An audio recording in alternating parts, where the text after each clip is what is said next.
What's up, people? I'm back. Joey Work, very excited. MLB and Players Association obviously got a deal done, so that means baseball's back. Joey Work's back. I brought a friend with me as well. Obviously, MLB countdown begins. 15 days till the regular season starts.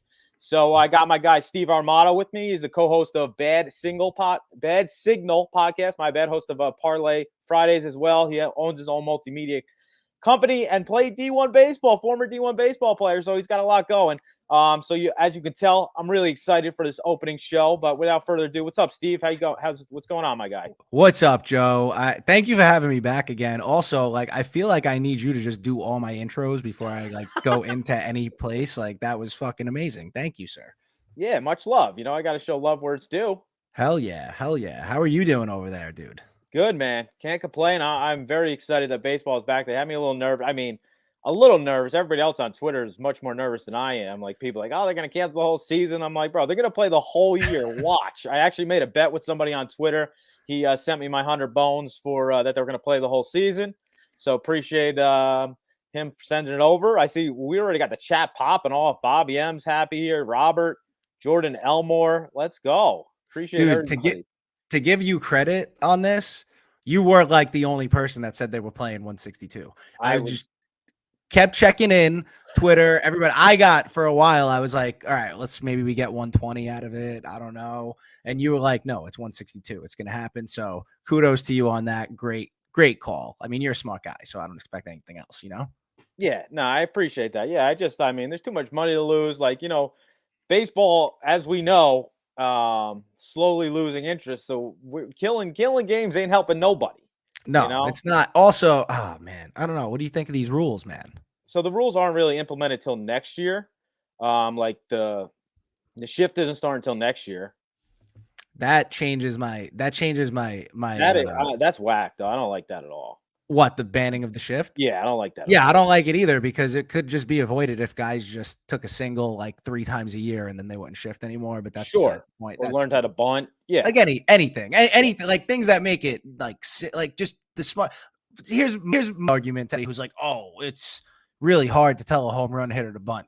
All right, you know what I'm going to tell you? The guy who won the NL MVP last year, Bryce Harper, did it 4 or 5 times and started a rally for his team. They were down 3. I remember they were down 3-0 against somebody. He led off the inning. They shifted. He bunted, gets on, steals second. Real Muto hits a 2-run homer. They score 5 in the inning. What's wrong with that? What's wrong with that? Every guy could do it. Don't tell me a guy with the lead hand-eye coordination can't place a bunt. He can. I totally agree. Totally agree. You're not going to get an argument from me there.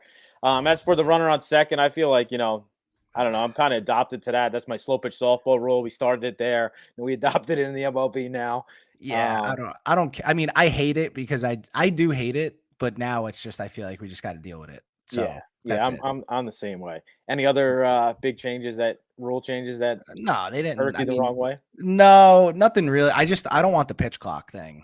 Everyone's everyone's big on the first of all, it's not going to speed the game up any way, any facet. But also, do you really want a pitch clock in a tied game and a playoff game in the 8th inning when the pitcher let the tying run on second?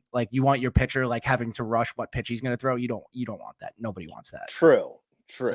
So that's maybe if you do it only before the 6th, you could do it up to the 6th.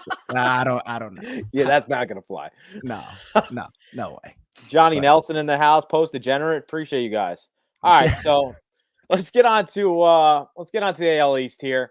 Obviously, I'm going to introduce a team. We'll both voice our thoughts on the team, under win totals, division odds, anything else betting wise that shoots out at us, including exotics, whatever. So let's get right into it. Basically, the team I think actually finally wins the AL East is probably the favorite right now is the Toronto Blue Jays.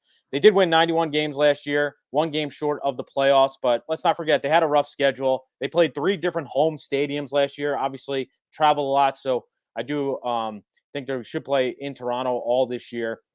The rotation is a little different. They lost Cy Young winner, Mr. Tight Pants, Robbie Ray. They did add Gossman for $110 million over 5 years to the mix. They also signed lefty Kikuchi over from the Mariners. Gossman, I don't know if he's going to really, project over to the AL East, but he did have the 3rd highest swinging percent in all baseball, swinging at 52% of his pitches, batters were. He's good. They do have Jose Berrios, who they got before the deadline as well. They locked him up on a 7-year, $131 million deal. Let's not forget about Hyun-Jin Ryu, who's basically their best starter last year. He has nasty stuff, and now he's going to slot in basically the middle of that rotation. Alex Manoah, a young guy on the mound who should only get better. They also do have Nate Pearson, who's another young guy prospect. He's likely going to begin in the minors, though. He did have a sports hernia, which stopped his season short last year. In my opinion, this is probably the best rotation in this division. Like, a lot of the rotation in the divisions are toss-ups. One of the reasons this team didn't make the playoffs was because of their bullpen, though. From May to June, they lost 10 games when leading in the 7th or later. If it wasn't for Jordan Romano, their closer, this would have been a disaster of a pen. Obviously, he favors lefties. He struck them out 43% of the time. Righties only 28% of the time. He had 23 saves in a row at one time, one short of the Blue Jays' all-time record. They added Yimi Garcia in the offseason, Adam Simber, and Trevor Richards before the trade deadline. You know, the bullpen is a lot of question marks. They have a young guy in Julian Merriweather. He consistently hits triple digits, but again, with these guys that throw really hard, a lot of they have trouble locating the zone. Lineup stacked again. They added Matt Chapman to replace Marcus Semien, which is almost a fair trade right there. They already led the league in home runs last year, 262. They were second in batting average, second in RBIs and hits. This offense is scary. Bo Bichette, I watched him during preseason. He looks like he put some weight on, bulked up a little bit, probably turned into the dynamic two-way prospect he was supposed to be. Vladdy already is the two-way prospect, friggin' chasing the Triple Crown last year, led the league in home runs, 48 homers, second in batting average, tied for fifth in RBIs with 111. He led the league in on-base percentage, slugging percentage, second in AL MVP. I mean, guy is a beast, complete package, and he's still very, very young. Obviously, George Springer should be back for a full season, hopefully, that he doesn't get hurt. He only played 78 games in the last 2 seasons with the Jays. They have Teoscar Hernandez, who made the All-Stars last year. He hit 32 homers on his own, 116 RBIs. Like, he had more RBIs than the big guy. Yeah. The guy's a machine. He just drives runs in. Like, it's unbelievable. Out of nowhere, really, too, because the year before he was like hit or miss the year before. Obviously, the outfield still, they have Gurriel still and Grichuk to round it up, but a 92.5 over-under wins. I really, want no part of that. I do kind of lean the over. Plus 200 to win the division is kind of interesting, but you probably get a better number in season for me. I am more intrigued in Vladdy Daddy to win MVP. I think he does get better. I think, it'll take a lot for Ohtani to repeat, stay healthy, a full 162. So plus 600, that's definitely something I'm interested in.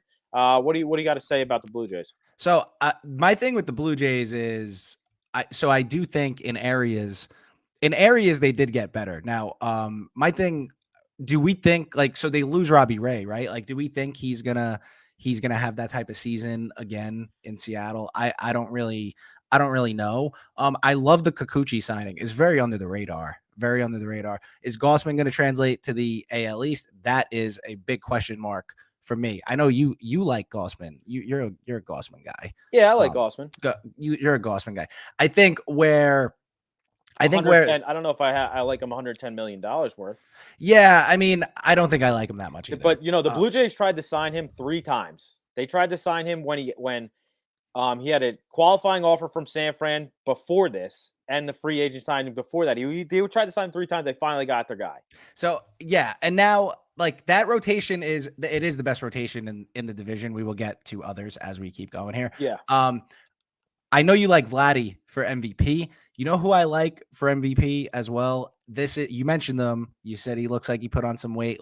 I do like Bo Bichette a little bit because I really do think if he has a big year, he's like on FanDuel right now. He's like plus 3,000 to win the AL MVP. Like, if everybody wants to know, I called my shot last year and picked Ohtani MVP at plus 3,500 in March. So, I'm not going to say I have an eye for these things, but Bo Bichette that's like a pick where you look at that, right? And you're like, that's actually, there's a lot of value on that. You don't have to put a lot of money to make a lot of money on it. I'm not going to tell you to go put like $2,000 on Bo Bichette at plus 3,000 to win the MVP, but if he's like the catalyst in that lineup and they win the division, I don't see why he can't win it. I know Vladdy he might have Triple Crown numbers, whatever, but Bo Bichette is more of a complete baseball player. I think we can agree with that there. And then Finally, I think my main worry with this team is the bullpen. John Romano, he's hit or miss. I think also what I don't love about, I think Marcus Simeon is a big loss. I know they get better defensively with Chapman, but like, is Chapman going to be healthy and be able to put up the offensive numbers that we've seen him put up in the past? He had a really, really terrible offensive year last year, and in a terrible offensive year, that's still like, I mean, 20 home runs. I feel like everybody hits 20 home runs now. I feel like that's like the low bar, but him healthy, he's the key to the offense, in my opinion. Like, not the offense, but just them winning a lot of games, because he's going to play great defense. But if he in a better lineup, he's going to be in a better lineup. If he puts up those numbers where he's like 30 home runs, his OPS is like in the 800 to like 870 range. What is he batting, like sixth? Your six hitters hitting 30 home runs and has a high OPS. Like, this lineup's deep. This lineup's scary. Also, look out for my guy. This guy he's basically a wrecking ball. 5'8", 265, Alejandro Kirk. Look out for that guy. All right. Because that dude, maybe he's platooning, but that guy batting probably ninth in that lineup when he plays. I feel like that's a guy who's going to be, if you're looking for some sleeper fantasy value and you need to fill in some holes, unless you have a top 2 or 3 catcher, it doesn't matter. All the rest, go this guy, put him on your roster and see what happens. I promise you are going to be happy with that. Those are my thoughts. I'm staying away from the over-under there. You said you got him at plus 200 on the division? Yes. I got him at plus 175. I feel like if they get out of the gate slow, you will get a better number, but I do think they are going to win the division. Absolutely. Yeah. So Robert said another good thing in the chat. He says Toronto has an advantage being he's Canadian and some players not vaccinated can't get into the country. So some teams playing at their, if that's the case for all 162, teams traveling on the road, they're definitely going to be missing some players, because I'm pretty sure not every player is vaccinated. Yeah, I hate that we have to talk about that. Right? Yeah, you're right. Me too. I hate that we even have to mention that at this point in time. But Agreed. He is right. That's a very good point. If you're a team, I don't even know the guy. You know what? I don't even care enough to find out who is and who isn't vaccinated, because Agreed. I don't. That has no bearing on how you play baseball. But that's a very good point. If like Garrett Cole can't go pitch in Toronto, that could be an issue for the Yanks, who are your boys. So I understand. I also think over under win total 92.5. That's tough for me. I do think they go over though, slightly. I'm going to go over slightly, because we're going to talk about this as we go out. I do think a couple teams in the division didn't really get much better and some got worse. So I think 93 is that's about right. All right. So next team I had in line was the Red Sox. You want to go first? Yeah, I could talk about the Red Sox. Obviously last year, let's be honest. Last year was a surprise. I did not expect them to even make the playoffs last year. To me, with the Red Sox, Chris Sale hurt again. Big surprise. We don't know how long he's going to be out. And also, I know this might not seem like an enormous loss, but like, they did lose Eduardo Rodriguez. They did lose. I mean, Garrett Richards, after the sticky stuff, was terrible. So I don't really know. I think their question mark is going to be the starting rotation. They did add Rich Hill. Nice little ad, but he's not 42-year-old Rich. Yeah, like, it's not like a bad ad. He's like a 5, like he's a 4 or 5 starter. He's gonna go out, he's gonna give you 6 innings. He's gonna have like a 4.5 ERA. Like that, it's fine. That's not gonna move the needle all that much. I do think losing Schwarber does hurt. I'm not as high on Trevor Story as everybody else is. So I know that this was like a big signing for them, and he's gonna play second base. And you got Bogarts, you got Devers. I'm not as high on him. I do think first of all, head pull hitter, which I'm sure that's great for Boston and short portion left, but I don't know if it's great anywhere else. And he's not in Colorado anymore. So I do know it's a hitter's park. I'm really not that high on him. I don't think this is like, he adds to the lineup. Yes. But you can't tell me that you would, if you're going to compare the two, I'm not talking about defense. I'm just talking from an offensive perspective. I think if you're going to compare the two, I think I'd rather have Kyle Schwarber in my lineup than I would Trevor Story. I don't know if you agree with that. That's what I think. I think they are a better lineup with him. Now, JD Martinez, also, he's a year older. We've seen him be injury prone. To me, that's a little bit of a problem. I think this lineup is going to go pretty much as Devers and Bogarts go. Bogarts usually hits for a high average, gets on base. I think Rafael Devers is a guy that can actually win the AL MVP. I think that guy he hits. If you watch him play baseball, I love watching him play baseball. He hits the ball all over the field. I think he is one of the best all-around hitters that you're going to find in the league. I like him a lot. Now, I just think the rest of that lineup, they will hit. I don't love Story as a whole. They will hit. Are they going to pitch though? Are they going to be playing softball games? What are they going to be doing this year? Like, are they going to be playing slow pitch softball is my question. Probably. Like, what's his name? Hook. I don't even know how to pronounce it. Tanner Houck. Yes. Some people think that he might win the Cy Young, like as a sleeper. Whoa. I don't know where that's coming from. Like, maybe, do we know that did he go hang out with Roger Clemens all off season and get on that stuff that he was on in his 40s? I don't know. So I think there's a lot of question marks with them.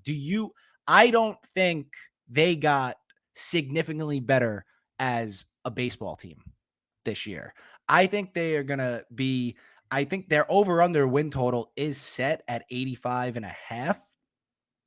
Yep. I think they're going to go under that. I don't love them in terms of pitching at all.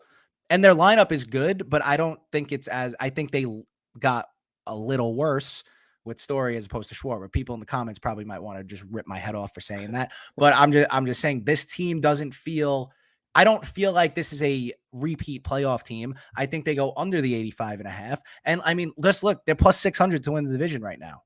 That's what the books think of them. The Rays, who actually got worse, that you could talk about in a minute. I think the Rays got worse as a baseball team. They're plus 240. So what does that tell you about the Red Sox? Yeah. There's my spiel. Yeah. No, I hear you. So obviously you're somewhat overlooking this Red Sox team. They were overlooked a lot by a lot of people last year. They did beat the Rays. I kept saying last year over and over again that I thought they were better than the Rays.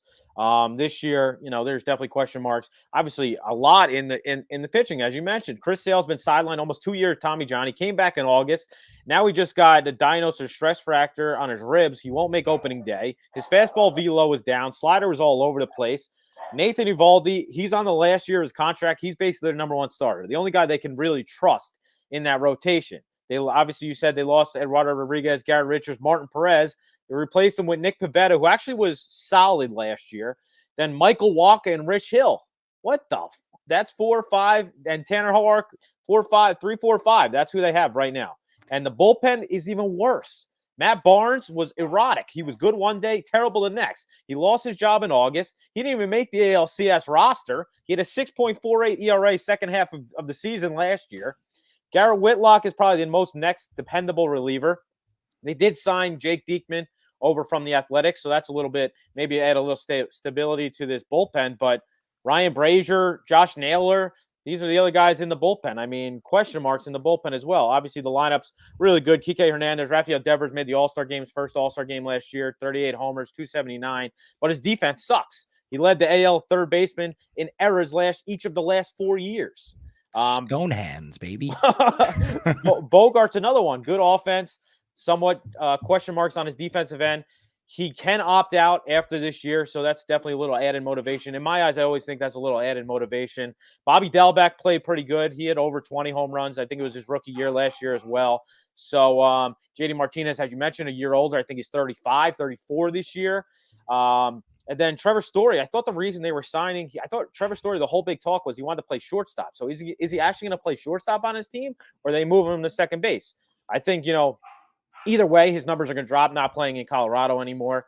They did bring back Jackie Bradley Jr. as well. That guy, his numbers last year were so bad, it wasn't even funny. Obviously, he's a fourth outfielder, Joe. He's a fourth outfielder. He could play defense, right. Batting not so much, but they might have enough bats where it doesn't even matter. They just need him for defense. They do highly touted prospect Jarren Duran is obviously in the waiting. He did struggle with velocity in his first taste of the big leagues last year, but I expect him to get called up at some point. And then Christian Vasquez he's the schedule catcher, but he's really bad on defense as well. He led the league in pass balls. Career worst, 25% throwing out people. I mean, overall, this team is very good offensively. A lot of question marks on the defensive end and the bullpen. Over under, as you mentioned, 85.5. That's tight. I'm going to pass on that. Plus 600 to win the division, plus 1,000 to win the AL. This is a wait-and-see team for me. And again, the AL East is probably the hardest division in baseball. Maybe, But, I mean, this is just a wait-and-see. I'm going to just watch this team and see where it goes from there. I think it's the hardest division to predict. Sure. I think every year every year in every division, there is one or two teams that you're like, yeah, like this year, I feel like the Blue Jays are like the clear cut early favorite, but like they get a couple injuries. It's baseball. It's a long season, man. Absolutely. Like you don't know. Also, I do want to say you mentioned him. I forgot to mention him. I should have because I drafted him in fantasy last night, but I do like Alex Verdugo. I do think he gets better this year, but there's too many question marks. It is a wait and see team. So there's like just too many question marks for me right now to be like, yeah, this is definitely going to be a good baseball team. Yeah. I had Verdugo on my fantasy team too. That's pretty funny. Yeah. What up, Johnny Nelson, Twatty Lottie, Marty Riggs in the house. Appreciate you guys all hanging out. All right. I'm going on my team next, the Yankees. Obviously, they have somewhat question marks in the rotation, but the starters last year did really well, and there were still question marks last year. They had a 3.91 ERA, obviously led by Cy Young candidate Garrett Cole. He led the AL with a 5.93 strikeout per walk ratio, held opponents to a 223 average. Behind him lurks Luis Severino. He was once the ace of this staff. We will see. Obviously, injuries have riddled his stay in pinstripes, but he looks to be healthy, juicing up the ball. He's hitting 100 during spring training. Lefty Jordy Montgomery looks to be probably the number 3 starter. He had a solid 2021, 30 starts, 3.83 ERA, 162 strikeouts, only 51 walks. He'll have 3 runs or fewer in 24 of those 30 starts. So when you went out there, almost a quality start, very good chance. Obviously, they lost Corey Kluber to the division foe Rays. So 4-5 looks like nasty. Nestor Cortez, fan favorite, and Jameson Taillon. Obviously, Domingo Germán is hurt. They put him on the IL. I think he's on the 60-day IL. They have Lucas Gill, young guy, and Debbie Garcia are also candidates to start during the year. But the bullpen's really the strength of this team. Aroldis Chapman last year was probably his worst statistical year in a while. He had his highest ERA in a decade, which was only 3.36. Many thanks to a lot of home runs he gave up. If he could get close to form, again, with Chad Green, who led relievers in innings last year, he was overworked like a lot, and he was basically the only reliever that Aaron Boone trusted down the stretch. Johnny Loizaga is basically the closer in waiting. He had the 8th lowest ERA among relievers last year, 2.17, and he throws gas at times. Clay Holmes, who they got in a trade, I want to say from the Pirates, he destroyed righties, 1.76 average against. They have Joel Rodriguez, who they got in a trade with the Pirates for sure. Wandy Peralta, who they got midseason, and Lucas Litte looked to work some innings as well. The lineup did take somewhat of a hit, I guess you can say, with Gary Sanchez, losing Gary Sanchez, Urshela to the Twins, and then Luke Voigt to the Pirates. But obviously they re-upped on Anthony Rizzo, and it looks like the organization is ready for Oswaldo Peraza to make the next step. His defense is really good. His offense is slowly picking up, 8.834 on base percentage last year, 18 homers in the minors. Obviously, if Gleyber has a bad season like he did last year, they might give him more at bats. Gleyber, DJ LeMahieu, statistically really a bad season last year as well. His OPS fell 300 points. Scheduled to be the middle infielders, also now inclusive of the speedster Isaiah Kinner-Falefo, who they got over from Texas. Josh Donaldson replaces Gio. Definitely an instant upgrade, probably on the offensive end. I mean, Gio definitely struggled last year on offense, with stellar defense, but struggling on offense. I think he'd easily match 30 home runs in Yankee Stadium. Obviously, the Italians, Rizzo and Gallo back. Gallo swings and misses a lot, but his eye is very good. He had the AL best 111 walks last year. I know a lot of people hate on him because he strikes out a lot, can't hit out of the whatever. But so we got Aaron Judge, 148 games last year, hit 39 homers, 916 on base percentage. I do expect him to get a contract before the season as well, contract extension. So that should be some added motivation. Aaron Hicks is back and healthy. We'll see how long that is. I am a Hicks guy, though. I do like Hicks. Great patient at the plate, plays an awesome center fielder, definitely brings good mojo to the clubhouse. I didn't even mention Giancarlo Stanton, who had a much better year last year, second year in pinstripes, 35 long balls. He was healthy most of the year, and he had some big homers down the stretch. Miguel Andujar should also get at bats now that he did get relocated to the minors last year after getting hurt, and Gio Urshela basically taking over for him. So I'm probably a little biased here, but I do think this team is pretty good. Cashman probably still makes a move and gets another pitcher here. Over-under win is 91.5. They've gone over that for the last 5 seasons. I have them at 93 in my projections, so it is a pass for me on the over-under team total. 2+240 to win the division is definitely intriguing, but obviously, as we mentioned earlier, with these New York City mandates still going on, some of the Yankees might not be able to play in Yankee Stadium. It's still unknown, so until I know more, I cannot place a futures bet on this team. But what do you think about the Yankees? Before I get to the Yankees, that's the dumbest rule in the history of rules is that visitors who aren't vaccinated can come to New York and play, but home guys who aren't vaccinated can't play. Let's just crazy. No matter if you're if you are the craziest COVID person in the world, you have to acknowledge that makes no sense. So I totally agree. I'm going to move off that now, and I'm going to move on to the actual Yankees. So I was looking at, I don't even have a problem. This is what I'm talking about. I have a lot of friends who are Yankee fans. Obviously, I'm a Mets fan. If you talk to a lot of people who are Yankee fans, not you, this is not you, you would think that they are like the worst team in the AL East. And you would think that like Joey Gallo has never played baseball before. And you would think that Stanton is terrible, and you would think that they don't have any pitchers. It's just Cole every day. But I looked into it, obviously getting ready for the show. I was looking into it.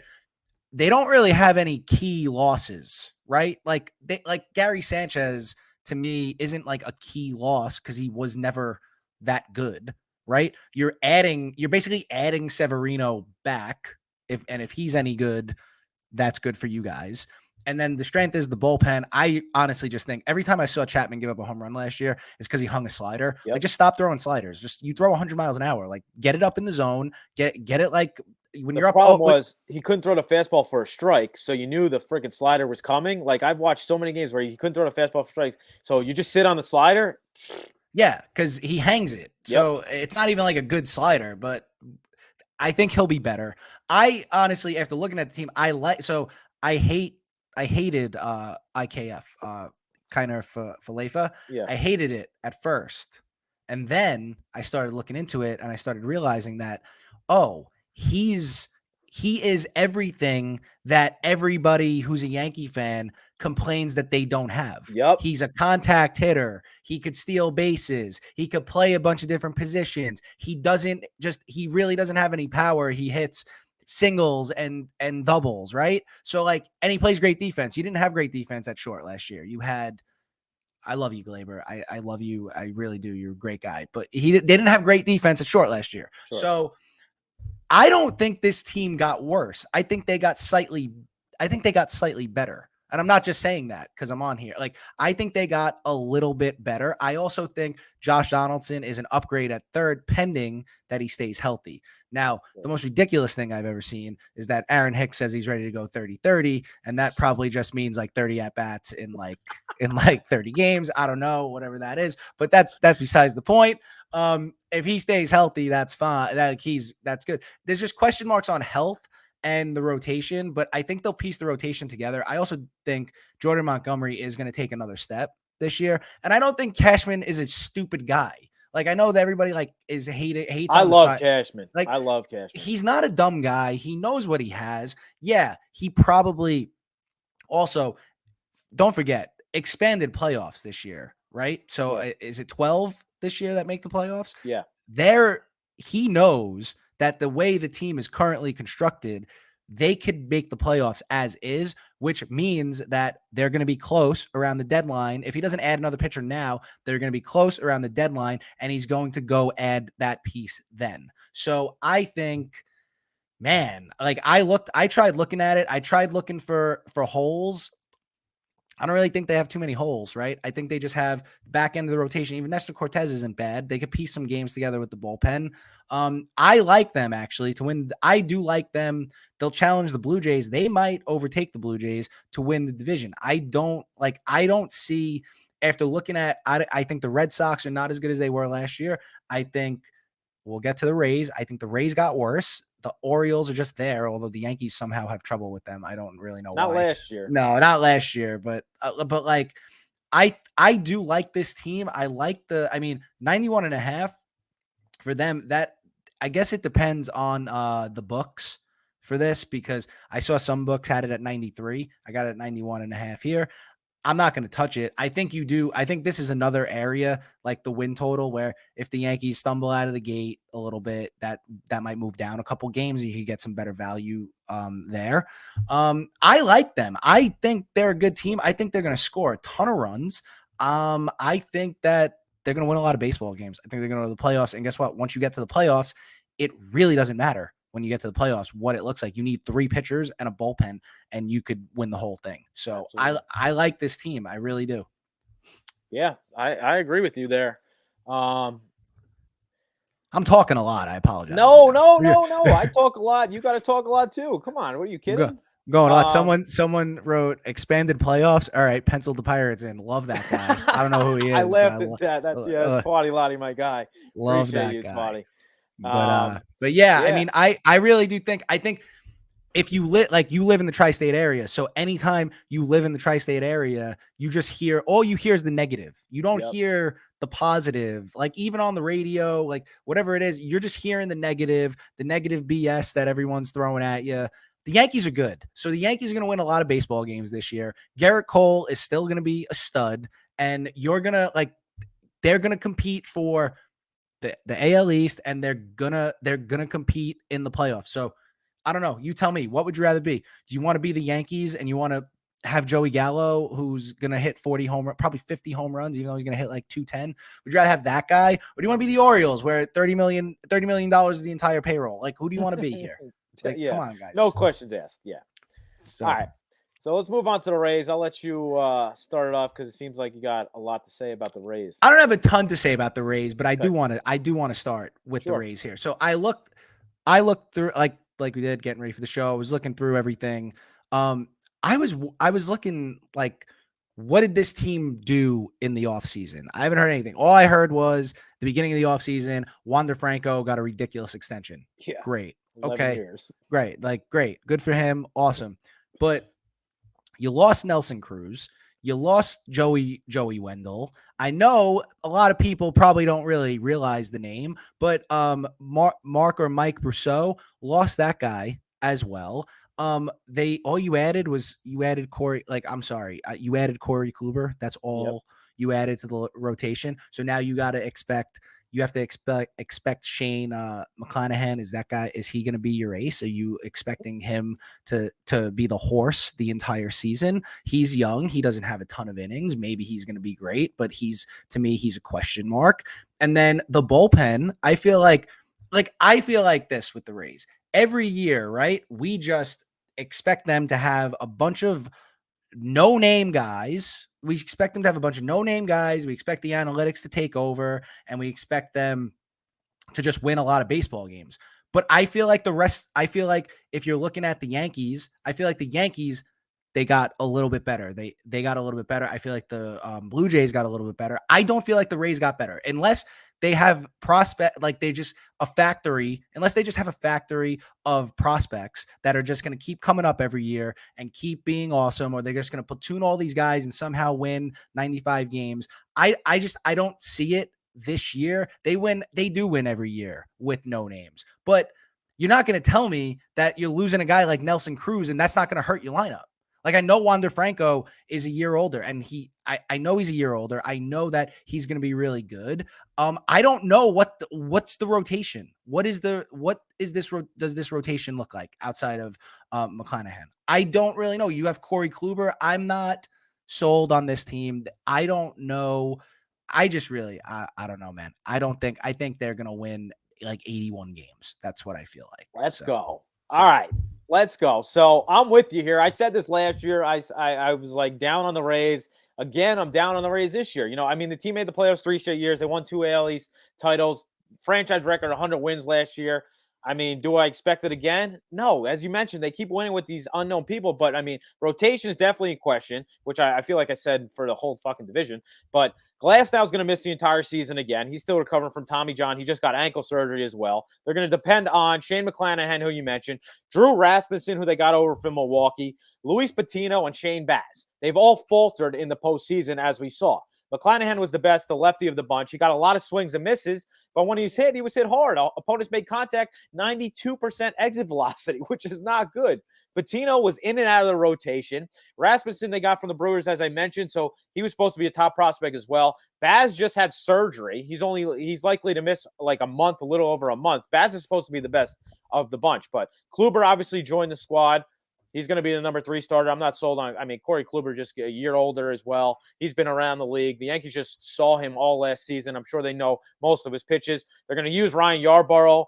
He stinks. Yarborough's garbage is right. Yeah. Stop. He stinks. He guy's just throwing meatballs at like 83, just getting lit up. Yeah, I bet against Ryan Yarborough a lot last year, and we made some money.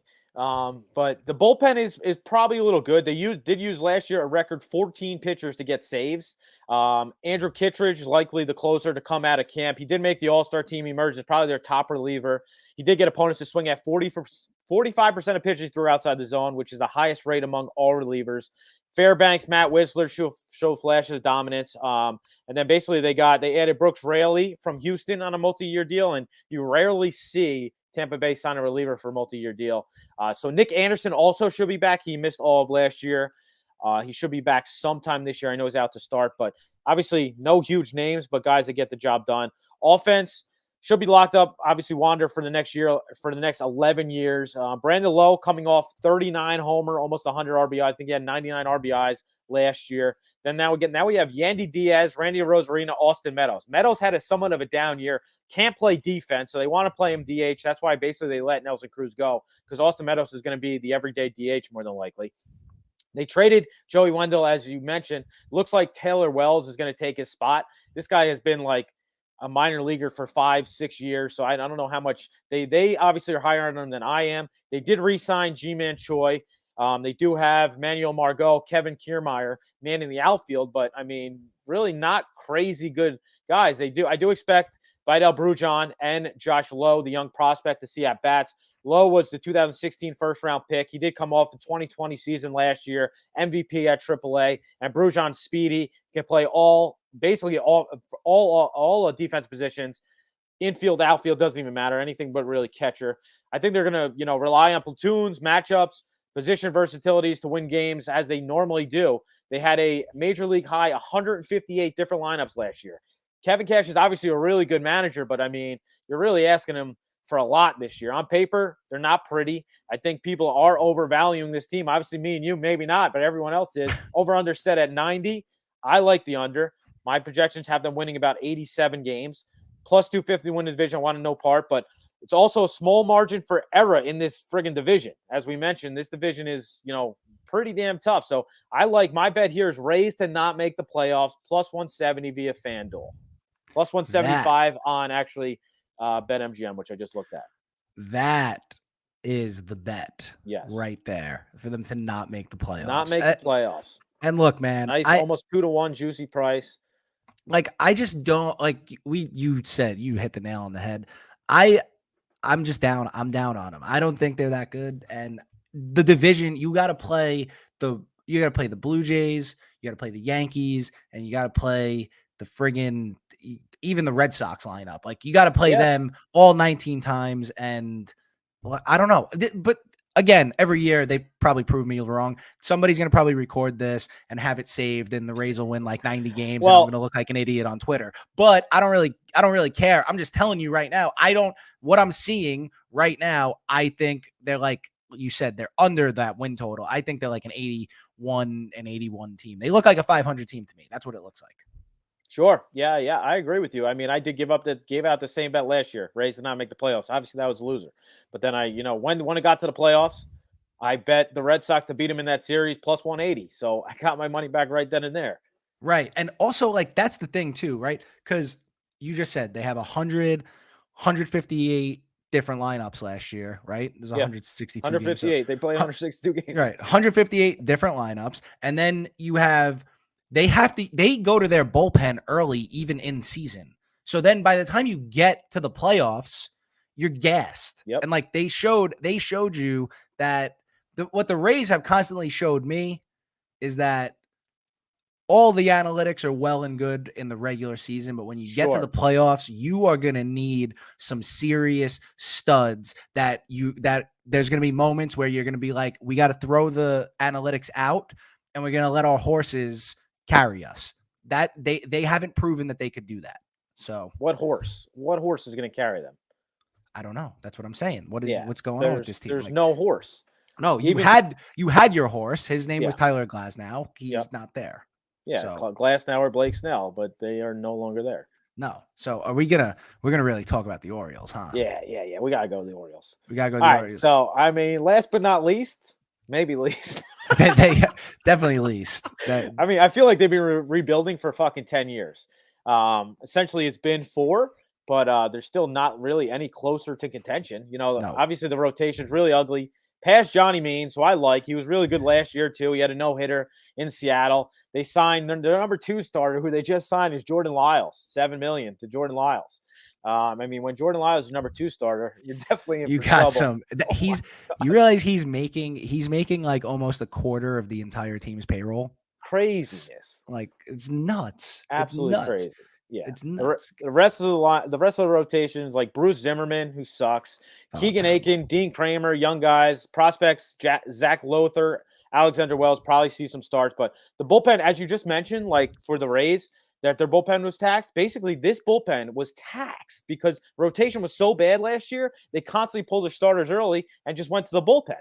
So, I mean, they do have Tyler Wells, who was a Rule Pick 5 draft pick.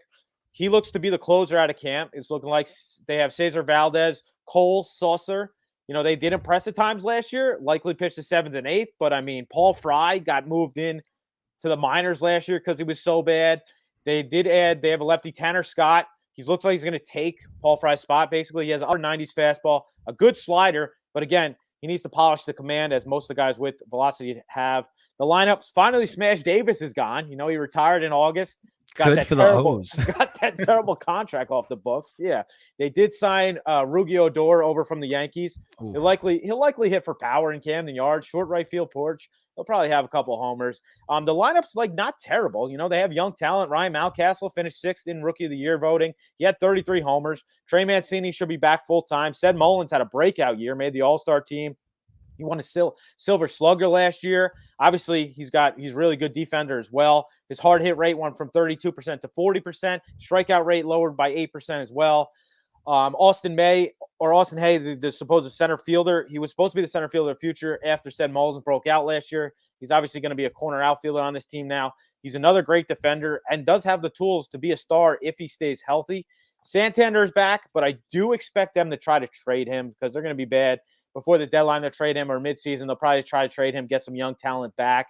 Catcher position currently has Robinson Chirinos, but it's definitely warming up for the 2019 first-round draft pick in Adley Rushman. He batted .285, 25 doubles, 23 homers, 75 RBIs between AA and AAA last year. This team is young. 16 players made their first MLB debut last year. So it might be, out of the realm for them to compete, obviously, in this tough division. 61.5 wins is their under-over. Last year, they had 52 and 110 losses, second most in franchise history. I mean, I do like their offense, but who's going to get outs for this team?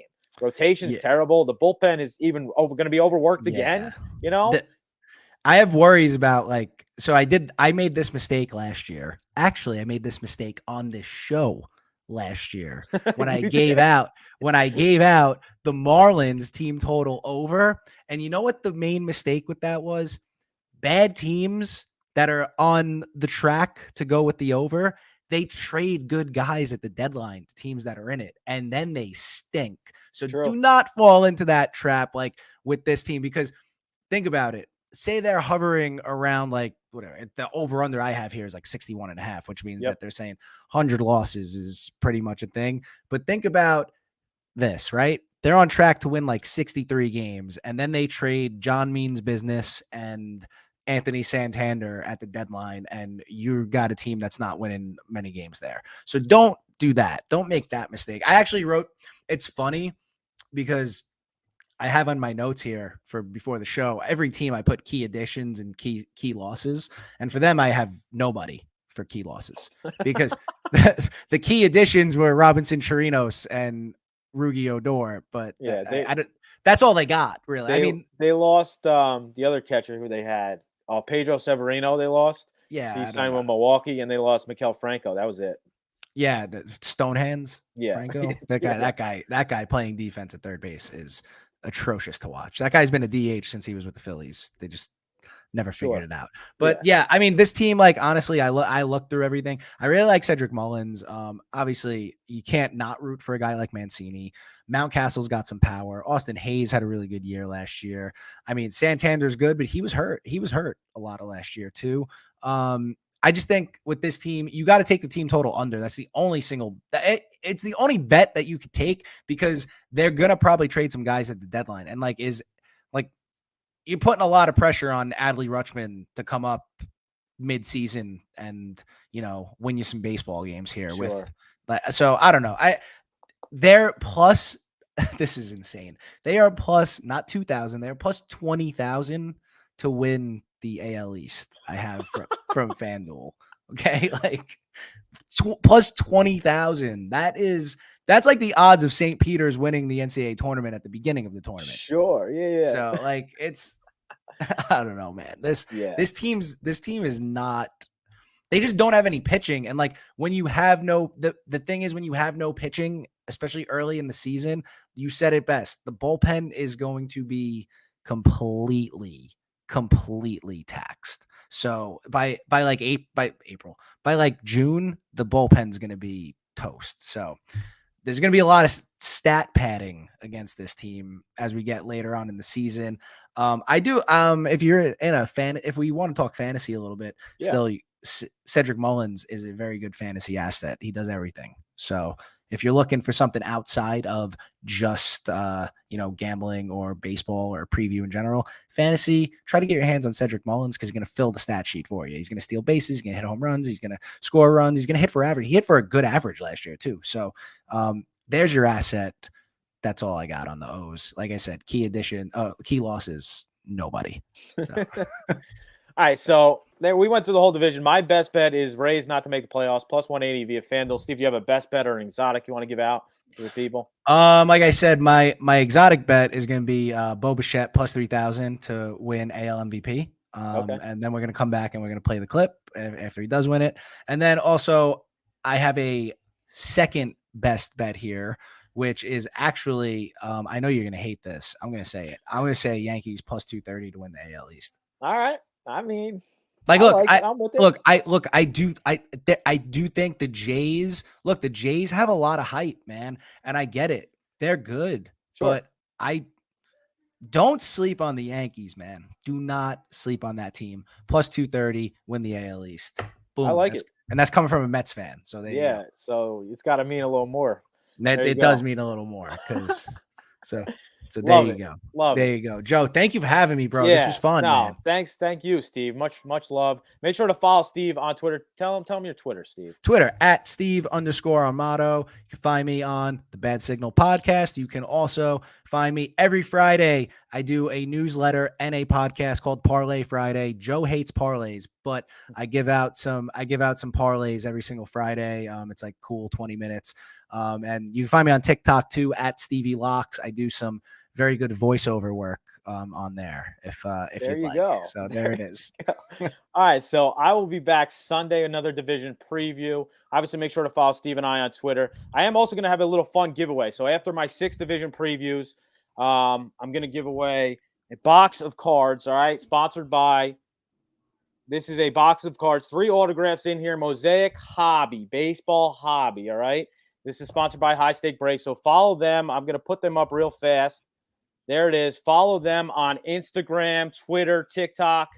Follow them everywhere, and make sure to comment on the video after you follow them. Comment anything. You could comment in the video just saying, what you agreed with me and Steve on, what you didn't agree, what you think, what you like in the AL East, whatnot. But make sure to follow High Stake Breaks. I'm raffling this away. 3 autographs in here, guaranteed. And there's 150 cards. It is a hobby box, about $200 in value. Raffling off after I do this 6 divisions. So all you have to do is follow High Stake Breaks, follow Steve, follow I. Much love, everybody. Again, I'll be back Sunday. Thanks again, everyone, for tuning in. All the comments in the comment section. Appreciate you all. Joey works out.